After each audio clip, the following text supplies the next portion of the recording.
मैं एक कश्मीरी पंडित हूं। भारतीयता की भावना का सच्चे मन से विश्वास करने वाला, इस देश का एक शांतिपूर्ण, अहिंसक, धर्मनिरपेक्ष, शिक्षित, कानून का आदर करने वाला देशभक्त नागरिक। 26 साल पहले आज ही के दिन मुझे अपने घर से बेघर कर दिया गया। ये मेरी कहानी है। 1999 के शरद ऋतु के आते आते कश्मीर में आतंकवादियों का बोलबाला था। राज्य सरकार ने अपनी सभी जिम्मेदारियों का त्याग कर दिया था और किसी प्रकार का कोई प्रशासन नहीं रह गया था। आतंकियों के फरमानों ने कश्मीर घाटी को अपने लपेटे में ले लिया था। ऐसा लगता था जैसे भारतीय होना मानो एक गाली हो। आतंकवादी हिट लिस्ट जारी करने में लगे हुए थे। हर वो शख्स जो भारत समर्थक था उसे मुखबिर करार दिया जाता था। उसको मारना जिहाद था और पुण्य भी। प्रमुख कश्मीरी पंडितों को पहले से निशाना बनाकर मारा जा रहा था।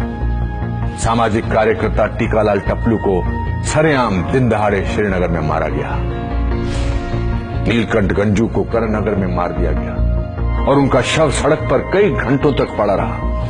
वकील प्रेमनाथ भट्ट की बेरहमी से दक्षिण कश्मीर के अनंतनाग क्षेत्र में हत्या की गई। अनगिनत अज्ञात पंडितों की निर्मम हत्याएं की गई। संदेश स्पष्ट था। 4 जनवरी 1990 को आफ्ताब समाचार पत्र में हिजबुल मुजाहिदीन ने प्रेस विज्ञप्ति प्रकाशित करके सभी हिंदुओं से घाटी छोड़ने के लिए कहा। एक अन्य समाचार पत्र अल-सफा में भी यही प्रेस विज्ञप्ति छपी। जल्द ही यही नोटिस कश्मीरी पंडितों के घरों के दरवाजे पर चिपका दिए गए। 19 जनवरी 1990 की उस दुर्भाग्यपूर्ण रात में कश्मीर को ऐसा ग्रहण लगा मानो अंधेरे ने प्रकाश को अपने आगोश में निगल लिया हो। कश्मीर के हर कोने से, हर नुक्कड़ से, हर सड़क से, हर बाजार, हर गांव से ऐसी आवाज बुलंद हुई जो पंडितों के लिए मौत का संदेश था। हजारों लाखों का हजूम कश्मीर की सड़कों पर उतरकर जहरीले नारों में उद्वेष कर रहा था जो पहले कभी नहीं सुना था, न देखा गया था। पूरे कश्मीर में मस्जिदों से घोषणा की जा रही थी कि कश्मीर पाकिस्तान बनेगा। मुजाहिदीनों की प्रशंसा में चारों तरफ गुणगान किया जा रहा था और भीड़ में खुले तौर पर बंदूकें लहराई जा रही थी।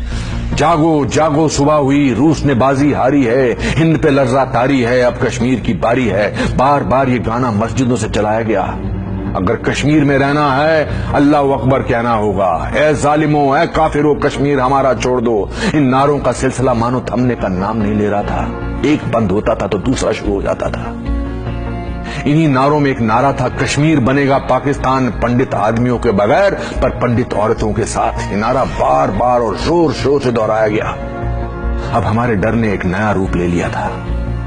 परिवारों ने महिलाओं को स्टोर रूम में छुपा दिया, ये कहने की जरूरत नहीं कि जब भीड़ हमला करे तो वो स्वयं को आग लगा ले। उस रात के डर का कोई सानी नहीं। मायूसी का एक ऐसा आलम था जिसका कोई अंत नहीं दिख रहा था। संदेश स्पष्ट और तीव्र था, रलिव गलिव या चलिव, या तो हमारे साथ मिल जाओ या मर जाओ या भाग जाओ। कोई ऐसा गांव, मोहल्ला, गली या जगह नहीं थी जहां इन नारों का शोर ना हो। अधिकांश कश्मीरी पंडितों ने इन विपरीत परिस्थितियों में वो जो कुछ भी उनके साथ सामान और जान बचाने के लिए हो सकता था किया और किसी तरह जान और मान बचाकर ट्रकों के तरपाल में छुपकर बसों एवं किराए की टैक्सी भरकर भाग गए।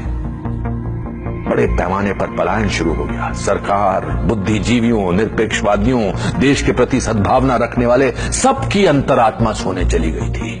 कोई भी इसके बारे में बोलने को तैयार नहीं था।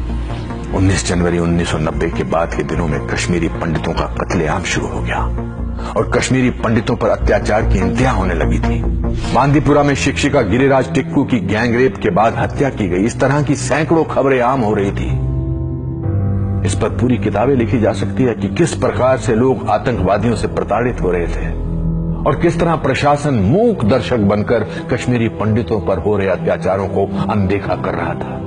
1991 तक ज्यादातर पंडित घाटी से पलायन कर गए और उन्हें जम्मू के दुर्गम स्थानों में कांटों व धूल भरे टेंट शिविरों में रखा गया। 60,000 से ज्यादा परिवारों ने पलायन किया और उनको ऐसे शिविरों में रखा गया जहां शौचालय जैसी मूलभूत सुविधाएं भी नहीं थी। एक परिवार को एक टेंट अलॉट किया गया जिसमें 10-10 सदस्य कभी कभी साथ ही सोते थे। निजता का नितांत अभाव था। इन शिविरों में काफी बड़ी तादाद में बीमारी से मौतें भी हुई। ज्यादातर मौतें सांप के काटने और अत्यधिक गर्मी के कारण हुई। कश्मीरी पंडितों को मरने के लिए छोड़ दिया गया था। पंडितों के हजारों घरों, सैकड़ों मंदिरों को जला दिया गया और जमीन में ढहा दिया गया था। ये सब एक बहुसांस्कृतिक धर्मनिरपेक्ष भारत में हो रहा था। जो पंडितों की छोटी संख्या अभी भी घाटी में रह रही थी, उनके साथ नरसंहार किए गए थे। आतंकवादियों ने 2 महीने के बच्चों को भी नहीं बख्शा। पंडित के पूरे पूरे गांव को साफ कर दिया गया। आज तक एक भी व्यक्ति को दोषी करार नहीं दिया गया। हजारों पंडितों की हत्या व नरसंहार की सजा तो दूर की कौड़ी है। किसी ने इस नरसंहार और पलायन पर कोई इस प्रकार की चिंता प्रदर्शित नहीं की। हमारे घर सूने पड़े हैं, मंदिर अपवित्र हैं, सब कुछ ढहने को है। 26 साल के बाद आज भी जम्मू के बाहरी इलाके में अपने देश में शरणार्थी के रूप में कश्मीरी पंडित अभी भी शरणार्थी शिविरों में रहते हैं, और जहां उन्हें ज्यादा सहायता भी नहीं दी जा रही है। आज की सोशल मीडिया की पीढ़ी में जब दुनिया में गरीबी बढ़ रही है और लगभग सब कुछ उंगली की टिप पर उपलब्ध हो रहा है, तब भी हमारे अपने देश के नागरिकों की उनके अपने देश में ही दुर्दशा बनी रहती है और उन्हें उनके हाल पर यूं ही छोड़ दिया जाता है। इस सब के बावजूद मैं आज भी उम्मीद करता हूं कि हमारे साथ इंसाफ हो। जय हिंद।